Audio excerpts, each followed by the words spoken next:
Some maintenance stuff here and there, sealing up the backsplash, the areas around the tubs and the showers. A little bit of vegetation just up in the front. You just want to trim it back, make sure it's not in contact. A little bit of stucco cracking on the exterior, nothing extensive. As far as anything that is of concern goes, there are some cracks in your garage wall. Normally you see them in the mortar joints themselves, kind of like a stair stepper crack instead. These ones, however, go through the brick, which is what is of a concern, and they go all the way up to the ceiling. Okay. So this one is a better picture for you, kind of gives you a better of an idea. Since we are cutting through the bricks all the way up, we will recommend contacting a structural engineer just to make sure you don't have anything crazy going on. You also have that in your garage floor, which is of concern for us.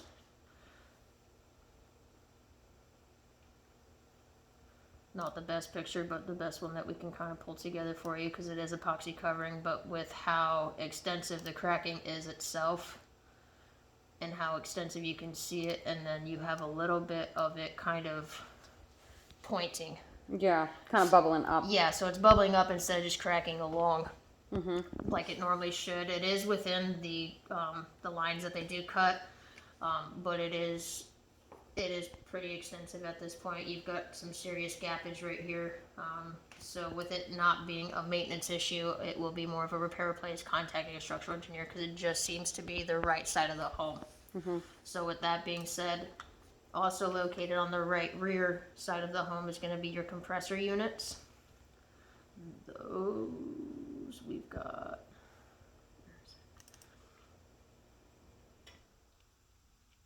So on the back side where you're looking at these, this is your downstairs unit. The one behind it is going to be your upstairs unit. You do have some leveling issues with these. They are leaning. So this is that front one that you saw in the picture previously. As you see, the bubble is on the right side, so everything is kind of pitching and leaning towards the right. So that's actually your first unit for the downstairs. And then this one has a little bit better one. This is your upstairs unit. That's that second unit. So you're leaning towards the left, so it's almost like they came in at a diagonal and they're pointing. You've also got that crack right here in that concrete slab that kind of gives us a little bit of a structural concern. Because of it being on the right side of the home, you have the cracks in the wall in the garage along with the ceiling.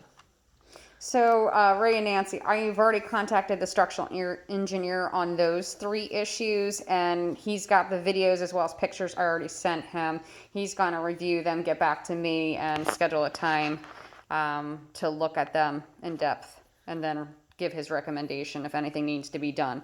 And the seller also reached out to the builder regarding that. I sent her the same information as well. And then the only other thing that I was able to find was just a little bit of a tear in the insulation in the air handler for the upstairs unit. This is the one that's located on the family room upstairs, across from the thermostat, directly across. You got a little bit of a tear here, just needs to be reattached so that insulation's not hanging. And the seller, just to further recap that one, the technician for the AC company is coming out Friday to do that repair. So that's already being handled. Other than that, everything is working great. As we did note when we got here, we did not test the air conditioning temperatures just because it is below that 65-degree mark. We don't want to stress out the unit and cause any kind of concerns with it. So we did test the heat temps. Your heat temps are great for what they are. Everything else in the home and exterior of the home is structurally sound. There's no cracking, no issues with the floor, the walls, or anything up on the ceilings. The roof looks in great condition. Via the drone, I will take a closer look at the pictures, but with the second story windows being a little bit more accessible to the roof covering, I haven't seen any damage that needs to be of concern. All right, perfect. Well, thank you very much. You're welcome.